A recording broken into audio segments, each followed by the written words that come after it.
What up, members of the Anxiety? Today we are going to be talking about my favorite anime character of all time. Come on, drum roll, drum roll, drum roll. One Punch Man. Haha, just kidding. Fuck that nigga. Nah, Kakashi Hatake. And we are going to discuss his relevance in the Boruto anime. We are expecting Kakashi to mentor Boruto, who, if you didn't know, is Naruto's son in the ninja fighting arts. Right now, there is an ongoing conversation among us fans as to what Kakashi should be teaching Boruto. To be honest, all the videos that I've seen on this topic are a little bit weak, so I think that I should actually give Kakashi some of the hype that he deserves. Every Naruto character is given powers that directly correlate with their individual plots. So to truly understand why Kakashi should train Boruto and what he has to offer in terms of ninja skills, we have to go back. Back to the beginning. Kakashi was a popular and high-achieving student. Everyone loved him and collectively hyped the F out of him like every day. However, he had a bit of a rivalry with one other student named Obito Uchiha. Kakashi was born to legendary ninja Sakumo Hatake, who stood tall as a war hero and had fame comparable to the greatest ninja of the time, but was faced with a great test.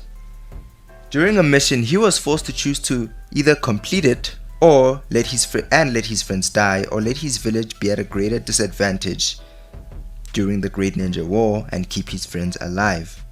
Sakumo chose to save his friend's life instead of committing to completing the mission, but at what cost? Sakumo was shunned as a war criminal by the village. Even the men he saved turned their backs on him and he was alone. To say it, I hope I don't sound ridiculous. I don't know who this man is. I mean, he could be walking down the street, I wouldn't know a thing. Sorry to this man. Today we are able to judge the situation and we can definitely empathize with this man. His loyalty and righteousness became his downfall, and those he loved became his weakness. Kakashi, presumably returning home from school, walked into his home to find a lifeless Sakumo on the floor. His father was dead and Kakashi was so young. This traumatized him beyond repair, and from that moment on, Kakashi vowed that he would never break the rules like his father did in order to preserve his own life and be protected from the great pain of death. This newfound resolution, however, only served to further ostracize him from his peers and fellow village citizens. He was labeled as cruel and narrow-minded, and anybody who would be in a team with him was doomed to suffer a sticky end. Those close to him, however, knew that this was the furthest thing from Kakashi's character. He was just misunderstood, and when it came to his family life, he was completely lonely, as there was not a single soul left to live with him. How awful. His loneliness, however, was alleviated by his peers who understood his pain and helped protect him.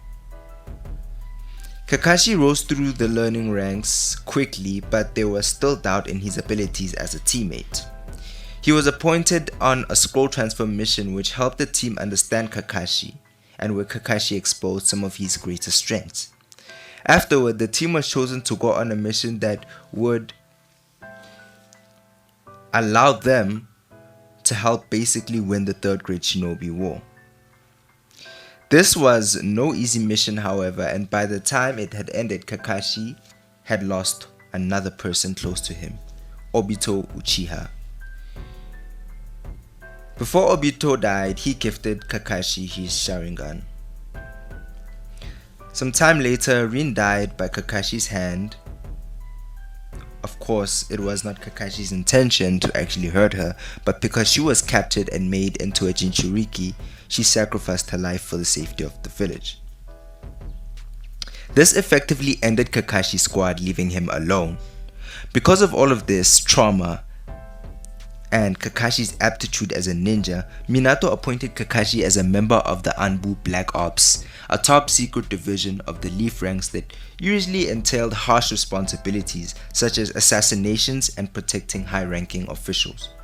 During this time, Kakashi was in a truly dark place and used his powers viciously against his enemy, earning him fame and fear.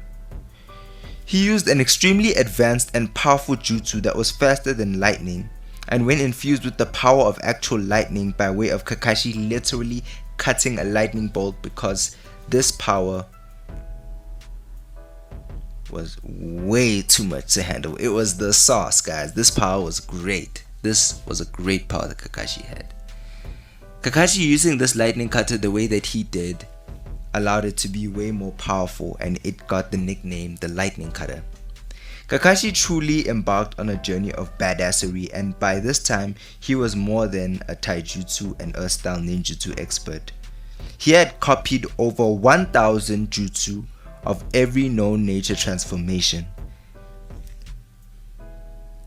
Minato, his sensei, died around the same time, protecting the leaf from the Nine Tails, and Kakashi was once again alone.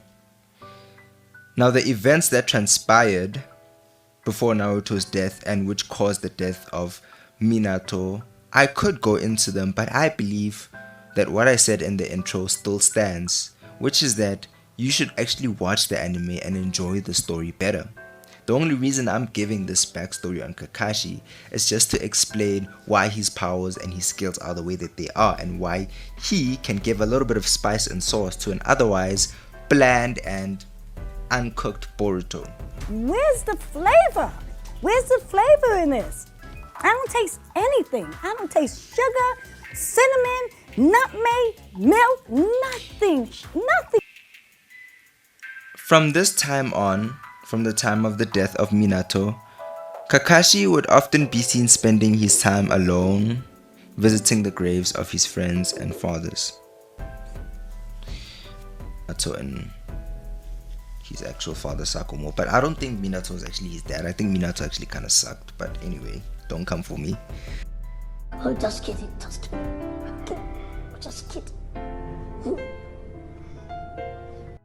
Throughout his journey in Naruto, Kakashi has been able to gain more powerful abilities with his Sharingan, but maintained his original fighting style, which was taijutsu, with a heavy use of earth ninjutsu and misdirection.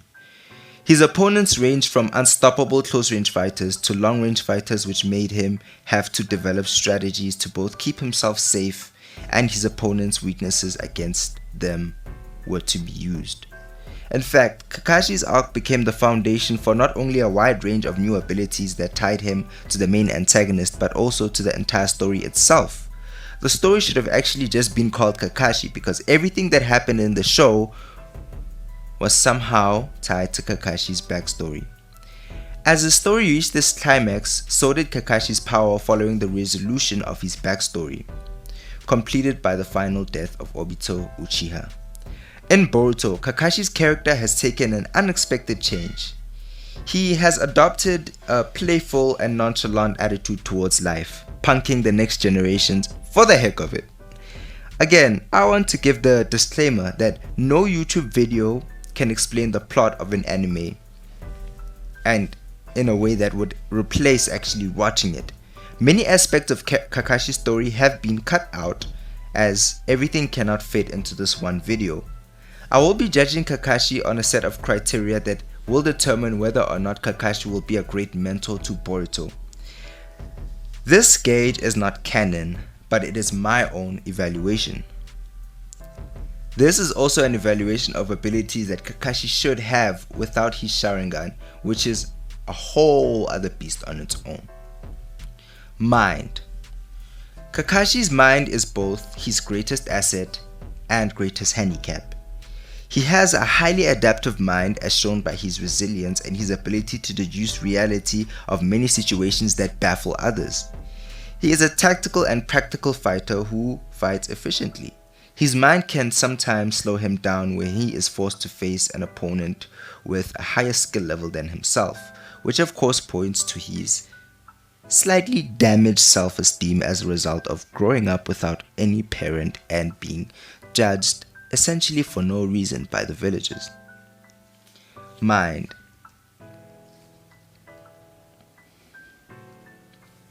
Now stamina. Kakashi has great stamina but average chakra reserves, which means his chakra can easily get drained, which will exhaust him because he has a lot of advanced ninjutsu. But without his Sharingan to constantly drain his chakra, he has much more well-preserved chakra reserves and will be able to use some of his high intelligence in combination with his great ninjutsu and taijutsu to defeat an opponent without getting tired quickly. So I think that the loss of the Sharingan is a blessing to his stamina, as much as it is kind of a takeaway from his ninjutsu and genjutsu and taijutsu. Ninjutsu. His ninjutsu can be defensive, earth style mud wall, and projectile, purple lightning. These abilities are just some of the most commonly used abilities by Kakashi, and they are great abilities as they show Kakashi has proficiency in a very taijutsu supporting nature transformation, which is earth, and a very speed related nature transformation, which is lightning, which has the ability to defeat some of the most powerful ninja out. So I think that these combination of jutsu are great for a student like Boruto. Genjutsu. Not a lot is mentioned about Kakashi's genjutsu, but I think that he would have had to learn something from owning the Sharingan, so I think that he still has great genjutsu capabilities that he can teach Boruto. And Boruto hasn't been shown to use genjutsu frequently, so it would be interesting for him to actually get that skill, as it is a very cardinal skill in the Naruto franchise. Taijutsu. Kakashi is an absolute beast in taijutsu, and if you can look at any of his fight scenes against every character in the show, besides Itachi of course, you can see that Kakashi has an amazing taijutsu ability. He is able to fight on power some of the fastest fighters in the anime. He's able to tower trees, walk on water, fight extremely fast, and just have great legendary fight scenes even though he is not Sasuke or Naruto. For this reason, I think that he is a great candidate to teach Boruto taijutsu. Even greater, I can say, than Sasuke, as Kakashi's taijutsu has always grounded in the reality of strategy and tactics, whereas Sasuke's fighting ability was more dependent on his absolute unstoppable Sharingan wizardry. So Kakashi didn't depend on dojutsu quite as heavily as Sasuke, but was still able to have great and advanced taijutsu battles. So this is a very, very, very important aspect that Kakashi will offer, or should be able to offer Boruto. Not all of this dad was powerful nonsense, because Boruto doesn't relate to Kakashi in any real way. I mean, he might be able to take a position of Obito in Kakashi's life in a way, as Obito had some of the fire that Boruto has, but besides that, Boruto had essentially a dream life, as opposed to Kakashi's nightmare. I think that they will have something in common as soon as Boruto does die. If Boruto dies before Kakashi, if Kakashi dies at all, I don't know, but I think that will tie them together. But during the training, I think we should focus on real practical fighting abilities, and these are some of those that I mentioned. Overall, looking at the stats, I can confidently say that Kakashi should teach Boruto the ability to use Earth-style ninjutsu and advanced taijutsu, battle strategy, and of course lightning-style ninjutsu, which Kakashi has shown to be very proficient in even before obtaining the Sharingan. He has shown to be god-tier lightning-style user from the age of 12, creating ninjutsu like it was nothing. Something that not even Naruto could do, or Sasuke at that age. Unfortunately, it looks like we have reached the end of the video, but cry not, because I have created a new segment for this kind of video, which I like to call Meme for Context. Enjoy. I did not create these memes, but they are contextually relevant. I did not create these memes, but they are contextually relevant. Don't try to copy me. Don't try to copyright me on freaking memes. Get a life.